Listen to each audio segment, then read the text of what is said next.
Bueno chicos, ¿cómo están? Buenos días. Eh, Bienvenidos a su primer clase de narrativa audiovisual en esta dinámica tan extraña que hemos estado llevando durante estos meses.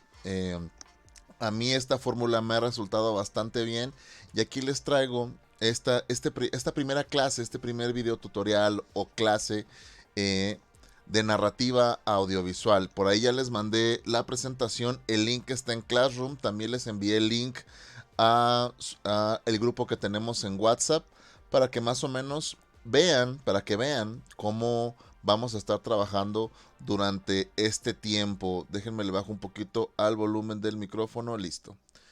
Para que vean cómo vamos a estar trabajando durante todo este tiempo y ahí viene cómo vamos a calificar, más o menos cómo vamos a estar trabajando y bueno, vamos a entrar un poquito en materia.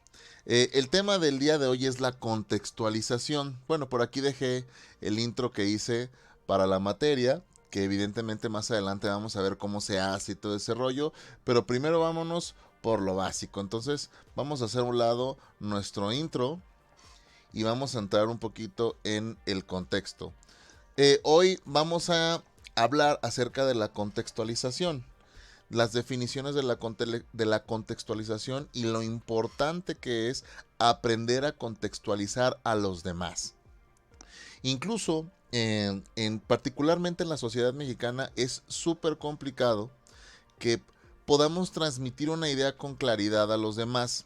En muchas ocasiones hemos visto entrevistas en televisión, entrevistas a funcionarios públicos o a algún protagonista de algún acontecimiento que ha sucedido que necesita ser reportado en televisión, que es un acontecimiento noticioso, que no sabe expresar con, con fidelidad qué fue lo que pasó, las palabras no le alcanzan, entonces ahí tenemos una contextualización fallida, ya que no nos puede brindar un panorama general de lo que sucedió y es tan limitada, tan limitado su léxico, es tan limitada su estructura para podernos platicar qué fue lo que sucedió, que la idea queda interrumpida. Lo hemos visto en muchas ocasiones en estas entrevistas que se hacen en acontecimientos delictivos, cuando llega un policía o cuando llega un bombero, que intentan utilizar palabras demasiado rimbombantes para poder transmitir una idea. Sobre todo para transmitir ideas concretas. Llega el reportero a un lugar, pregunta qué fue lo que sucedió y el policía intenta responder algo así como, bueno, teníamos aquí al presunto occiso que aparentemente fue golpeado con un contundente en las extremidades superiores. Y entonces de, ok, todo esto se pudo haber resumido tal vez en sí. Encontramos una persona fallecida que fue golpeada con un objeto muy grande en la cabeza y en los brazos. Aparentemente eso es lo que se alcanza a ver. Pero al intentar utilizar estas palabras tan rebuscadas, la contextualización falla. O cuando le preguntamos a un niño, ¿dónde te duele? Y el niño, es que aquí me duele la de esa. ¿Qué es lo que te duele? ¿Qué sientes? Ay, no sé, siento raro. Es que me duele la panza. Pero dentro del contexto del estómago, existen tantos lugares que le podrían doler por una indigestión, por un golpe, tantos factores que la contextualización no está completa. Entonces, contextualizar a nuestro interlocutor es súper importante para poder transmitir una idea, para poder transmitir un sentimiento.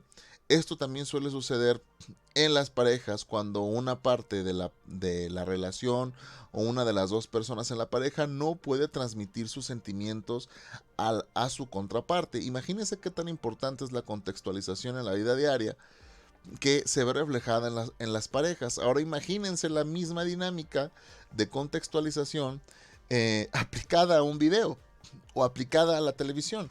Si nos cuesta trabajo contextualizar a la gente en un video, perdón, en la vida diaria, ahora imagínense cómo va a ser este proceso cuando comencemos a editar un video o como cuando intentemos hacer un comercial o filmar una película y no tengamos la capacidad de contextualizar, de mostrar a la gente cuál es el entorno, cuál es el porqué de dónde estamos.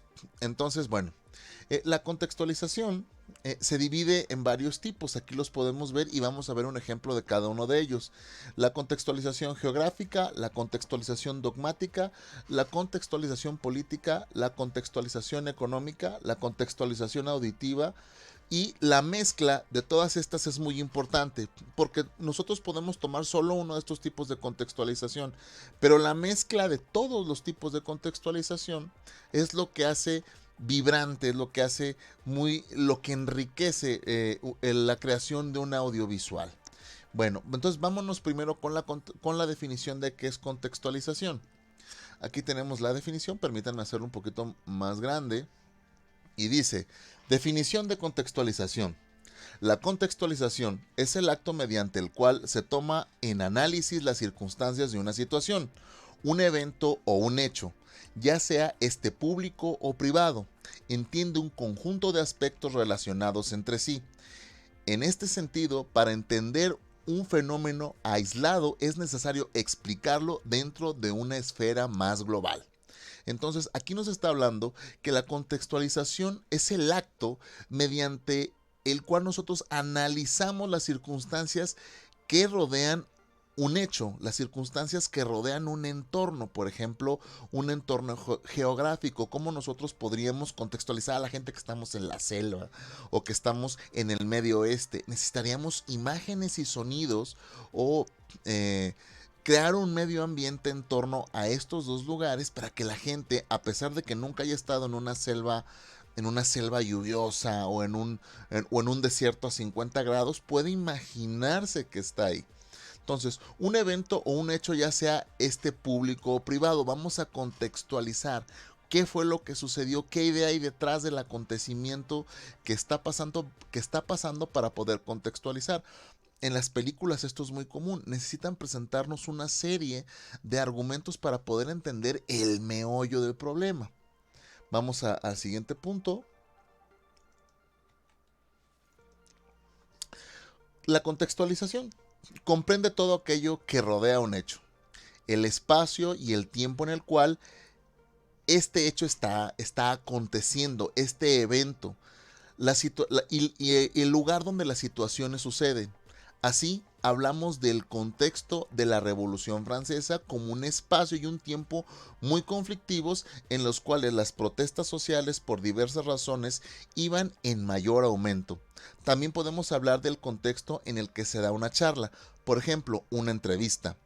Ese sería el momento de la vida de las personas que forman parte de esa conversación, así como también el lugar y todo lo que la combinación de esas cuestiones puede agregar a esa instancia. Si dos personas charlan en medio de la calle, no será lo mismo que si el contexto es mucho más formal, determinado por el ambiente laboral, por ejemplo. Aquí estamos hablando, por ejemplo, ¿cuál es el contexto de la Revolución Francesa? La Revolución Francesa fue un movimiento de la sociedad civil, del pueblo francés, para intentar derrocar a la monarquía francesa, al imperio francés, que se había vuelto muy abusivo. El contexto que envuelve el movimiento de la Revolución Francesa fue la búsqueda de salir de la pobreza, fue la búsqueda de democracia y de una impartición justa del poder en Francia. Fue la primera revolución que vio el mundo, por eso es tan famosa, y además fue la primera que buscó la equidad en el poder que se sienta y que gobierna un estado y el pueblo que se ve representado por ese poder. Ese sería el contexto de la Revolución Francesa. Y por ejemplo, aquí también nos pone el ejemplo de la entrevista. No es lo mismo yo entrevistándome con alguien o yo platicando con alguien al borde de la banqueta o en un parque que tener una entrevista de trabajo formalmente. El contexto que nos brinda la ropa que vamos a utilizar, el contexto que nos brinda la forma en la que llegamos al lugar, la puntualidad, puede envolverlo todo. Tal vez en un contexto informal yo podría llegar unos 5 o 10 minutos tarde y no habría mayores problemas. Esto también va a depender mucho del contexto social en el que nos encontremos, porque hay países donde el llegar tarde es muy mal visto, pero en el nuestro igual no es tan mal visto. No sé si esto sea bueno o sea malo. Sin embargo, si nosotros tenemos una entrevista de trabajo, pues procuramos llegar a la hora, procuramos estar puntualmente y nuestra forma de vestir, perdón, va a cambiar radicalmente. Entonces, ese es el medio ambiente y es el contexto que le vamos a dar a cada una de las circunstancias. Vamos a la siguiente. La contextualización es sin dudas de gran importancia. En la contextualización es de gran importancia tener en cuenta que se puede realizar en ciertas situaciones, porque la misma no sería igual en dos contextos diferentes. Por tanto, si la contextualización no ha sido propiamente desarrollada, puede fácilmente dar lugar a malos entendidos y confusiones, así como también errores científicos de mala interpretación histórica. Por ejemplo, si los elementos que causan el devenir histórico son quitados y aislados del contexto particular en el que surgen. Aquí volvemos a lo mismo. Hay momentos en la historia que tienen que ser vistos desde una perspectiva diferente. El surgimiento, por ejemplo, de la Primera y de la Segunda Guerra Mundial, a pesar de que son el mismo movimiento, que se generó un movimiento violento entre varios países, el contexto, los motivos por los que se generaron estos dos movimientos son muy diferentes. Estas dos etapas de la historia, a pesar de que son muy similares entre sí, tienen motivos muy diferentes. Uno, en la primera teníamos potencias ultranacionalistas que querían expandirse como potencias colonialistas y se estaban peleando territorios y había muchas monarquías ligadas entre ellas. Esta misma red de monarquías provocó muchos conflictos entre los países que eran hegemónicos. En la Segunda Guerra Mundial el nacionalismo se transformó.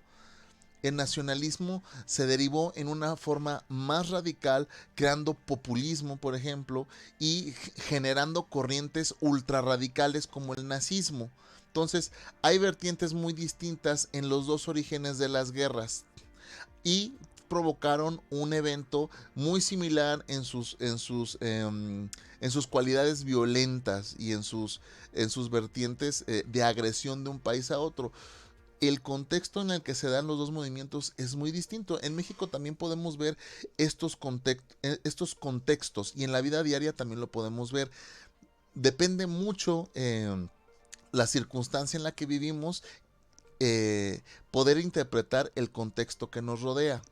En un contexto general, podríamos hablar de que las condiciones de vida en México han mejorado en su relación con décadas pasadas. La expectativa de vida ha mejorado, los servicios a que los mexicanos tienen derecho y que pueden acceder han mejorado. Estamos hablando en cuanto a calidad de vida. No es lo mismo el contexto de los mexicanos de inicios del siglo XX o de mediados del siglo XX, pues en 1950 casi todo México era rural, que el día de hoy, que la ruralidad de México, perdón, no se extiende por todo el país. Ya provincia no es sinónimo de ranchería. En los años 50 salir de la Ciudad de México era salir de una área urbana con servicios y era salir como de la civilización, vaya.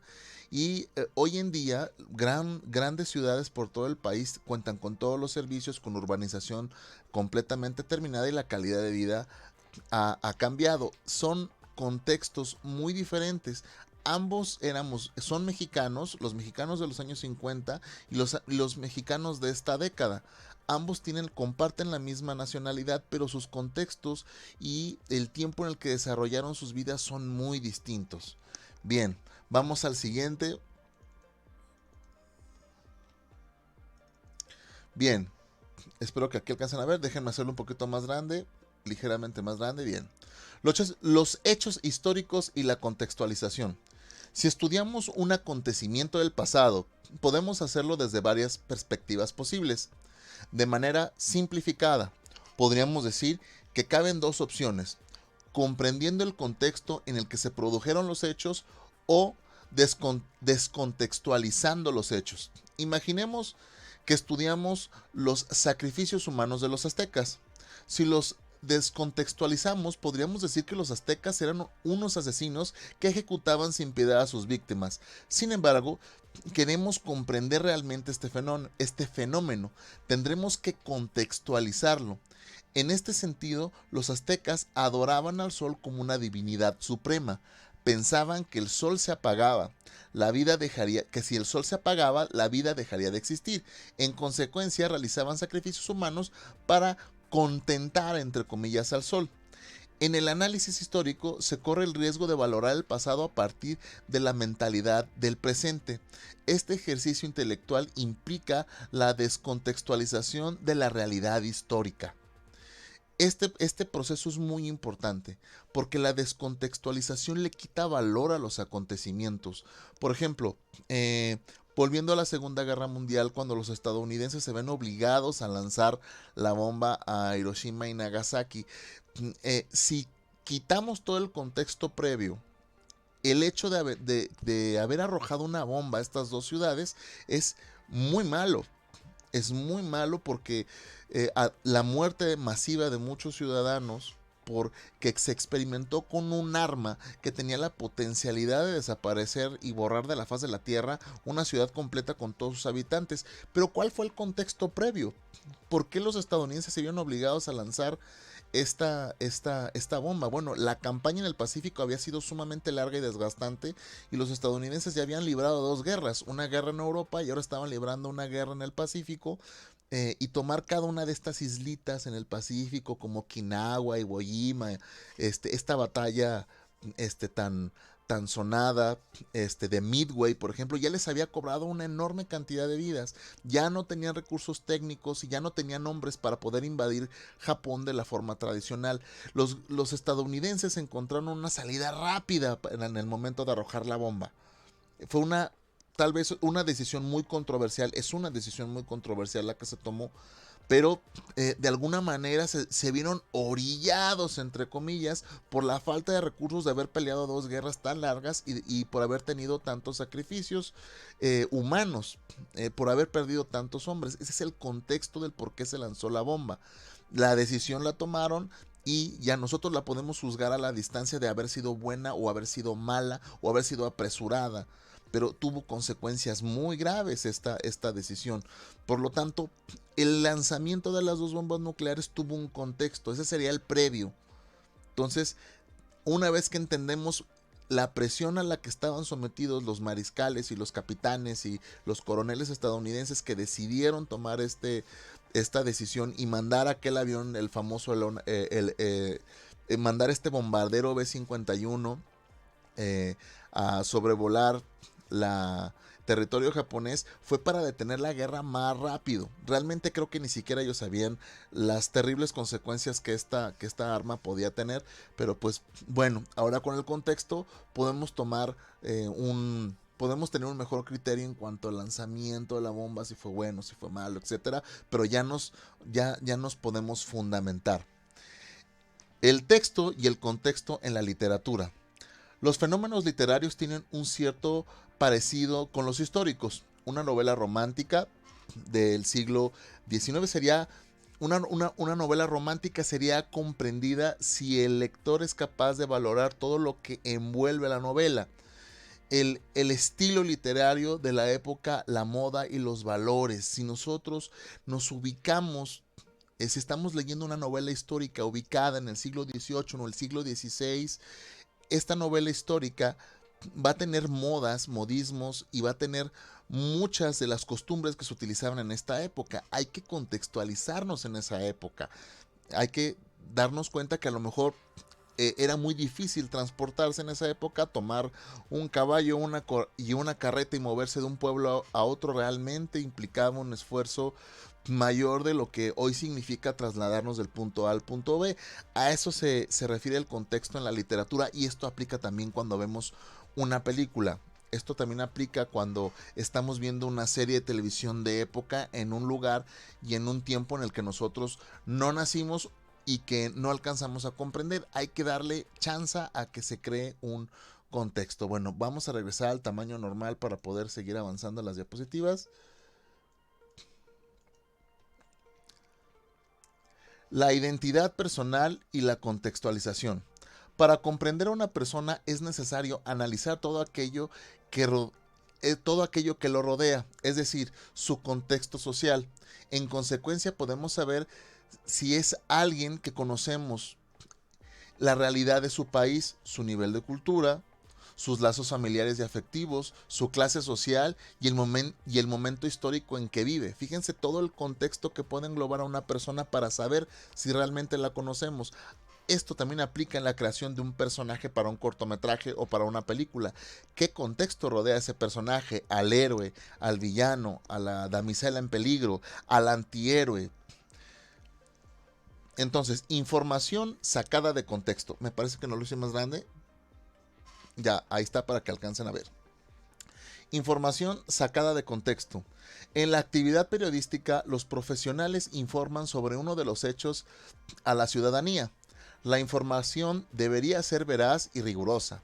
No obstante, para explicar un acontecimiento es necesario contextualizarlo adecuadamente. No es suficiente con afirmar lo que ha sucedido, sino es preciso facilitar más datos. ¿Por, por qué ha sucedido? ¿Con qué finalidad o qué intereses hay en relación a los hechos ocurridos? Si no se facilita toda esta información, su contenido se presenta al margen de su contexto. El resultado final de este planteamiento periodístico tiene relación con la manipulación informativa o el amarillismo. La contextualización no es solo importante en la ciencia histórica o en las ciencias sociales, sino que por el contrario también es útil en las ciencias duras o naturales. Esto tiene que ver con el hecho de que el crecimiento o el desarrollo de la materia no será igual si cabía el contexto en el que se dé. Por ejemplo, no es igual la respuesta de un elemento líquido ante diferentes temperaturas o condiciones ambientales.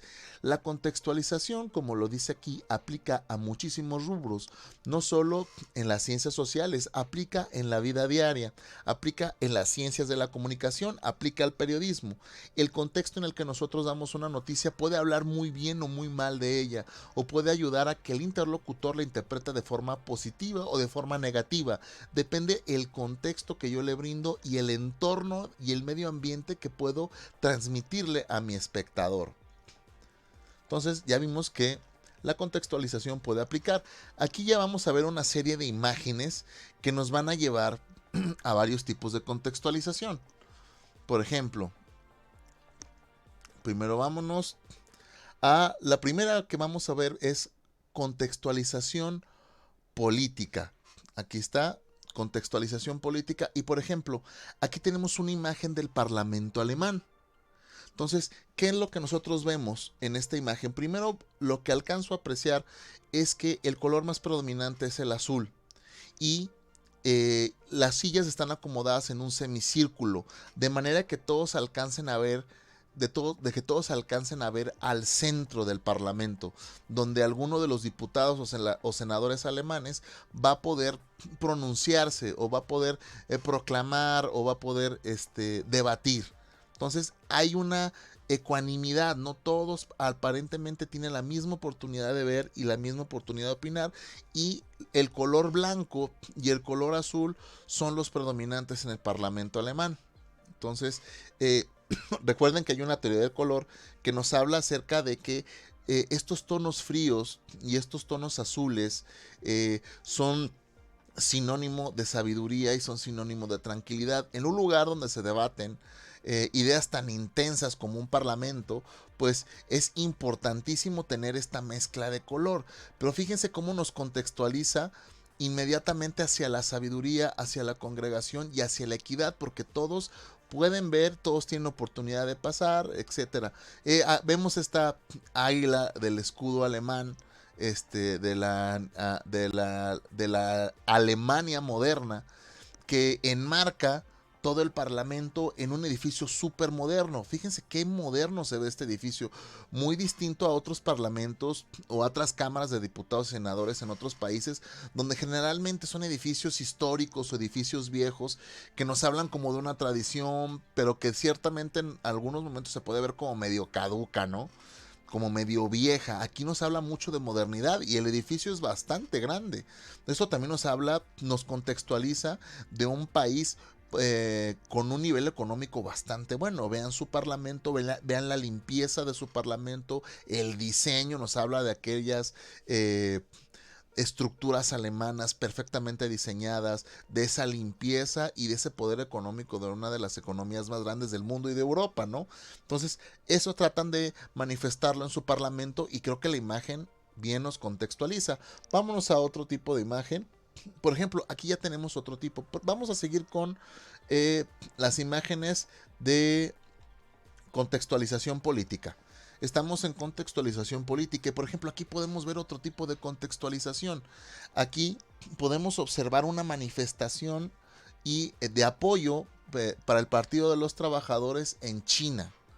Entonces, observen cómo la hegemonía de colores cambió, mientras que en el Parlamento alemán la hegemonía de color era blanco y azul, aquí la hegemonía la tiene el color rojo en la vestimenta de las personas y en las banderas, hablándonos del apoyo al Partido Comunista y el apoyo a un modelo económico socialista como lo que existe en China, bueno, entre comillas, porque realmente China ya no es 100% socialista, ha cambiado mucho su modelo, pero fíjense que la ideología todavía está muy presente y la hoz y el martillo siguen muy presentes como el modelo de los trabajadores, el campesino y el trabajador en el escudo del partido de los trabajadores en China.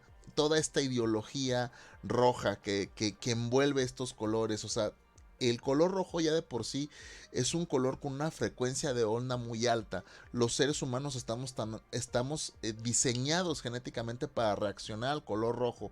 Ahora imagínense adaptarlo, este tono cálido que no solo es síntoma de amor o no solo es síntoma de calor, el color rojo también es una transmisión de violencia, también es una invitación a la lucha, a la alerta. Psicológicamente esta paleta de color tiene muchos significados combativos, de alzarse, de pelear. Entonces fíjense qué distintos las dos ideologías de la Alemania actual, que es una democracia, y China, con este modelo socialista que se va abriendo poco a poco al occidente y que ha logrado resultados realmente muy buenos, porque hoy por hoy es la segunda potencia en el mundo. Bien, aquí tengo otra imagen del Parlamento alemán. Mira, esta imagen más limpia, pero aquí tenía una del Parlamento chino. Fíjense cómo la enorme diferencia entre el Parlamento chino con esta hoz y este martillo enormes al fondo y la diferencia con su contraparte alemana. Volvemos a ver la predominancia de rojos. La contextualización política nos va a hablar de un concepto, de una forma de gobernar y de una corriente ideológica de cómo representar al Estado. Si vamos a hablar, por ejemplo, en estas famosas películas de Rocky, cuando vimos Rocky 5, cuando Rocky se enfrentó a Iván Drago, a este peleador ruso, Rocky era todo un estadounidense, ¿no? Ya saben, venía de una granja, entrenaba golpeando por ahí en un refrigerador una res congelada, mientras que Iván Drago le estaban inyectando sustancias en el cuerpo, utilizaba tecnología, o sea, querían ver como muy orgánico el proceso del boxeador estadounidense y como muy tecnológico el proceso de la Unión Soviética. Iván Drago tenía un short rojo, era un tipo de 2 metros, así blanco, rubio, mientras que el estadounidense era más chaparrito, con el cabello negro y con su short azul. O sea, estaban explotando en la película. Recuerden que esta película surge durante la Guerra Fría. Entonces, lo que querían hacer los productores de la película de Rocky 5 era explotar este sentimiento de enfrentamiento entre las dos superpotencias de la época y el espíritu nacionalista estadounidense. Entonces, fíjense cómo una contextualización de una ideología política de dos modelos de gobernación distintos se puede ver reflejada en una contextualización y en imágenes y a través de colores. Bien, vamos a cambiar de contextualización Vamos a abrir nuestro archivo. Ya tenemos la contextualización política. La contextualización política nos va a hablar acerca de un modelo de ejercer el poder, un modelo económico, un modelo de Estado, una representación del Estado. Ahora vámonos con la contextualización geográfica. Aquí tenemos un buen ejemplo. Esto es, por ejemplo, Santa Fe, en la Ciudad de México. Nos habla de un entorno. Fíjense cómo los edificios, cómo las ventanas, esa calzada que se ve al centro, nos habla de un lugar en concreto. Yo en lo personal nunca he estado en Santa Fe, pero al mostrar esta imagen me da una idea de qué es lo que yo me puedo encontrar en esta zona tan desarrollada de la Ciudad de México. Eh, Esto lo quiero utilizar para otro tipo de contextualización, pero vamos a buscar contextualización geográfica. Fíjense, aquí en esta imagen podemos apreciar el esplendor del Valle de los Monumentos en Estados Unidos, en el desierto. Nunca he estado en el Valle de los Monumentos en el desierto, pero los tonos que se utilizan nos contextualizan árido, seco, arbustos rodantes, mucho calor, estas enormes estructuras, por eso le llaman, por eso el nombre de este lugar, estas estructuras de piedra a lo largo de este valle nos transportan a un lugar en el tiempo que a lo mejor tendríamos que comprender de forma distinta si nosotros no estuviéramos ahí. Aquí tenemos otro contexto, por ejemplo la playa. Vamos a buscar otro tipo de contextualización geográfica. Aquí puse este ejemplo de Jurassic Park, de la puerta de Jurassic Park, porque esta imagen en la película es un todo. Esta imagen en la película nos habla de lo monumental del proyecto del Parque Jurásico, nos está contextualizando, oye, esto es muy grande y ciertamente es salvaje con estas antorchas y rodeado de palmeras y de mucha vegetación. Entonces nos habla acerca de la selva lluviosa. Es una contextualización geográfica en una imagen. Solo viendo esta imagen nosotros ya sabemos que hemos entrado a un lugar salvaje, un lugar peligroso, un lugar con mucha vida. Estas antorchas y los colores rojos en el letrero, así como de para llamar la atención, como precaución, el tamaño gigantesco de la puerta, que es inclusive más alta que las palmeras, también nos habla de este proyecto monumental. Fíjense todo lo que engloba la contextualización geográfica en esta imagen. La contextualización geográfica nos va a hablar acerca de un medio ambiente, de un entorno que va a rodear a una idea o a un personaje. Si ese personaje es un vaquero, bueno, pues la contextualización geográfica sería un desierto. Si ese personaje fuera Tarzán, la contextualización geográfica sería una selva lluviosa. Si nuestro personaje es un godín, bueno, pues sería un edificio en Santa Fe, ¿no? Un edificio de departamentos. Vamos a la siguiente contextualización. La geográfica. La vamos a la contextualización dogmática. Esa es muy importante porque a veces genera un poco de debate. Vamos a la contextualización dogmática. Vamos a buscar una imagen de contextualización dogmática de las que tenía yo por aquí. No sé por qué se me desordenaron, pero bueno, aquí tenemos una imagen de contextualización dogmática. La contextualización dogmática es aquella contextualización que nos va a transmitir una idea. Nos va a transmitir una idea religiosa, un dogma, una religión o una creencia espiritual distinta. Por eso se le llama contextualización dogmática. Va a tratar de transmitir la forma en la que se vive una religión en particular, una cosmogonía. Por ejemplo, aquí tenemos a un arzobispo, podría ser un cardenal. Bueno, los colores no son los de un cardenal, pero vemos esta procesión de feligreses católicos y vemos esta particular forma de vestir de este representante de la Iglesia Católica que nos transmite muchas cosas, entre ellas, bueno, cierto nivel de poder, entre ellas cierto nivel de espiritualidad, las cruces, por ahí los relicarios que las personas tienen al cuello, por ahí alcanzo a ver 2 o 3 relicarios, los símbolos de la cruz, etcétera.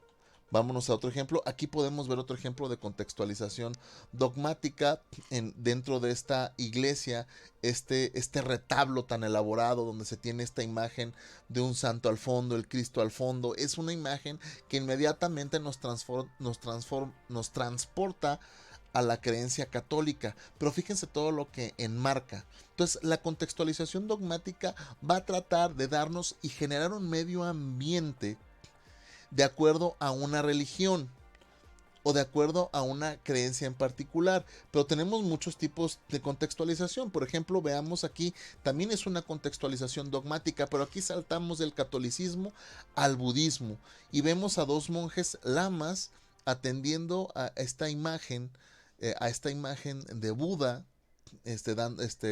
lustrándola y dejándola limpia, pero fíjense cómo cambia, inclusive aquellos elementos que tienen cierta relevancia dentro de cada una de las religiones. Mira, aquí tenemos como centro de todo, mientras en las otras imágenes al centro teníamos al Cristo y estos retablos llenos de santos, aquí tenemos otra divinidad, otra deidad manifestando otro tipo de contextualización. Aquí tenemos una vez más, cambiamos de divinidades. La contextualización es la misma, dogmática, representación de una religión o una creencia, pero diferentes vertientes y ramificaciones de las creencias. Aquí tenemos otro dogma muy distinto al catolicismo en muchos aspectos. Entonces, vámonos a la siguiente contextualización. Ya hablamos de la contextualización política, dogmática, geográfica. Ahora vámonos a la contextualización económica, que es aquella, por ejemplo, esta nos va a servir muy bien para la contextualización económica.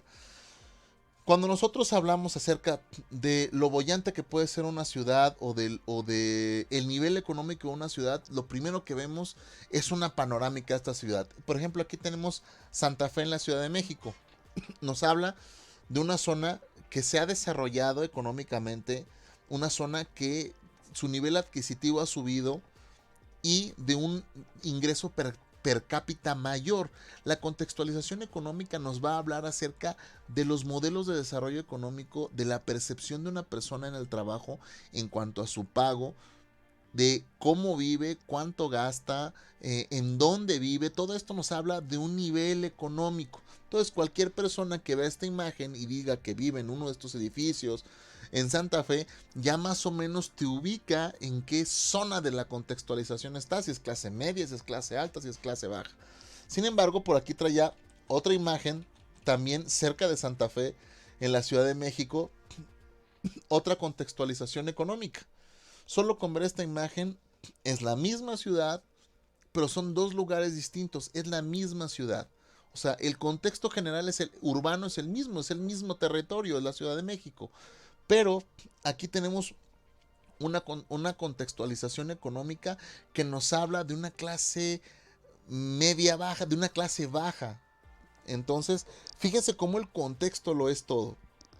La, comparten el mismo territorio, pero su contexto económico es tan distinto que aquí tenemos casitas de lámina, que aquí tenemos servicios básicos que apenas como que quieren llegar. Muchas de esas casas no deben tener alcantarillado o no deben tener luz. Lo que comparten con los edificios es que es la misma ciudad. Tenemos un contexto social similar, pero tenemos un contexto geográfico, perdón, similar, pero el contexto económico es distinto. Entonces, la contextualización económica nos va a hablar acerca de estos atributos económicos y el estrato social en que el ingreso de las personas en donde se van a colocar, clase media, clase alta, clase baja. La contextualización ciertamente es clasista, pero para poder transmitir una idea, por ejemplo, si nosotros quisiéramos grabar un corto o quisiéramos grabar una película en esta zona, tendríamos que contextualizar a la gente de cómo se vive en esta zona de la Ciudad de México. Bien, vámonos al siguiente punto. Contextualización económica, ya la tenemos. La contextualización auditiva. Este es súper importante y traigo unos ejemplos. Traigo unos ejemplos bastante buenos. Para eso voy a tener que quitar la música de fondo. Vamos a quitar la música de fondo para que ustedes puedan escuchar la contextualización. La contextualización auditiva. Y por aquí traigo algunos ejemplos que nos van a ser muy útiles para este tipo de contextualización. Por ejemplo, esta sería una contextualización auditiva dogmática. Con el puro audio nosotros ya nos podemos empezar a imaginar. Aquí va. Déjenme ponerle play. Ajá, sí.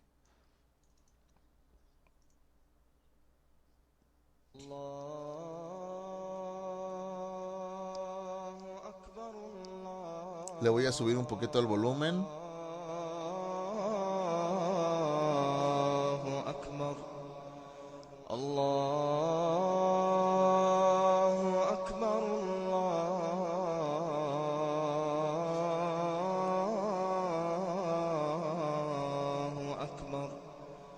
أشهد أن لا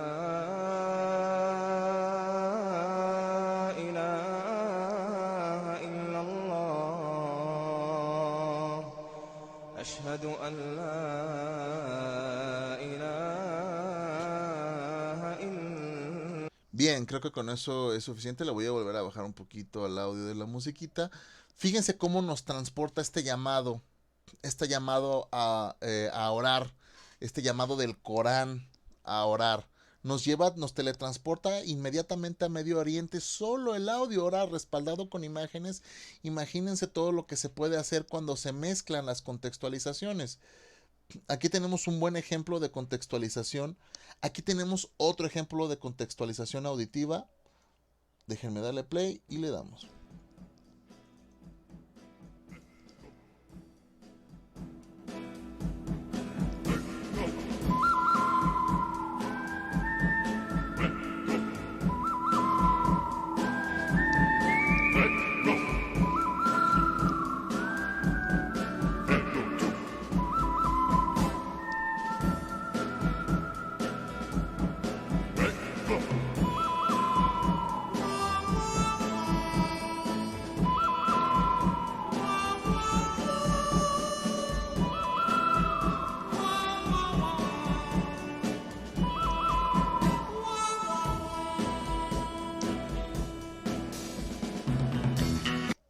Bien, esta última ha sido una contextualización muy utilizada en el cine. Cómo hemos utilizado esta canción para poder transportar a la gente a un medio como lo es el viejo este, un medio en el que nunca hemos estado. Entonces, bueno, aquí tenemos el último tipo de contextualización. Fíjense cómo utilizamos las dos contextualizaciones, la contextualización auditiva y la contextualización geográfica con estas imágenes del desierto y cómo nos teletransportaron con esta canción del bueno, el malo y el feo de esta película tan famosa de los años 60 de vaqueros, es un western. Cómo nos teletransportó al desierto, aunque muchos no hayamos estado en ese desierto en particular o en esa parte de Estados Unidos en particular. Entonces, esa es la contextualización auditiva, aquella que utiliza medios auditivos, sonidos, música, efectos de sonido, para poder transmitirle al espectador o a mi interlocutor un lugar en particular, una idea en particular, un sentimiento. La contextualización auditiva también se da con la música. Esa música que nos recuerda un pasaje triste de nuestra vida o un pasaje muy feliz. Es que esta canción me recuerda a tal. Es un ejercicio de contextualización. La contextualización se da a través de la música, a través de los sonidos y los vamos a estar mezclando constantemente en esta clase. Y bueno, hasta aquí vamos a dejar los ejercicios de contextualización. Hasta aquí vamos a dejar todo nuestro rollo de la contextualización. Y bueno, para que ustedes comiencen a trabajar, voy a poner por aquí mi animación. Bien, esto va a ser la tarea. Como tarea, les voy a pedir que por favor cada uno de ustedes me saque 2 fotografías de 2 lugares en su casa, en su trabajo, que les gusten muchísimo. 2 lugares en su casa, todos tenemos un rinconcito en nuestras casas que nos gusta mucho. Pero ojo, y también hay lugares en el trayecto a nuestro trabajo o en nuestro trabajo que nos gusta estar ahí, que nos representa un par de cosas o nos recuerda algún acontecimiento del pasado. Quiero 2 fotografías sacadas con su celular, eh, muy bien sacaditas, eh, pero deben incluir elementos que los describan. Estos lugares deben de tener elementos que los describan como personas. Deben de tener, es un ejemplo, si a ustedes les gusta mucho las bicicletas, a lo mejor en una de las fotografías que me van a sacar está su bicicleta estacionada junto con un casco, con un chaleco con estos antirreflejantes, su mochila de viaje. O sea, a ustedes les gusta mucho la bicicleta de montaña. Entonces, como eje central, la bicicleta está al centro de la foto. Perdón. Ay, coronavirus, perdón. Junto con muchos elementos que van a ser importantes para poder describir sus vidas. Si a ustedes les gusta mucho eh, no sé, si a ustedes les gustan mucho las películas de terror, a lo mejor tiene un área en su casa con pósters, tiene un área en su casa con algunos juguetes de películas de terror o su colección de películas de terror. Necesito que me busquen un lugar muy bonito. Les gusta mucho leer y lo hacen mucho en un sillón, por ejemplo, y me sacan una foto de ese sillón, a lo mejor con ustedes mismos leyendo alguna de sus novelas o libros favoritos, con esa taza de café favorita. Necesito que sean muy descriptivos en su foto y que integren muchos elementos que a ustedes les gustan, muchos elementos que son importantes para ustedes en sus vidas. Entonces, esa es la tarea. 2 fotografías que con solo yo verlas pueda describir, a fulanito le gusta mucho esto, mira, también veo que es aficionado a esto u otro y trabaja acá y le gusta mucho su trabajo. Tienen que ser sumamente descriptivos para que sin decirme de qué trata, yo pueda definir más o menos cuál es la contextualización de la foto. ¿Ok? 2 fotografías cada quien, pueden sacarlas con su celular y déjenme revisar el calendario y más o menos vamos a tener una semanita para poder entregar esta tarea. O está muy sencilla, déjenme ver cuándo es la próxima clase y si hay chance, pues va a ser la próxima clase, se los pongo en Classroom. Y bueno, las clases no van a ser todas así, las clases van a ser muy prácticas, pero necesito que instalen el Sony Vegas en su versión 16 o 17, la que ustedes encuentren, pero a partir de Sony Vegas 11 hacia arriba. Las más recientes son la 16 y la 17. Para dudas y para ayuda, WhatsApp y Classroom, ¿ok? Para ya no alargar más este video. Muchas gracias, chicos, y estamos en contacto. Cuídense mucho y hasta la próxima clase.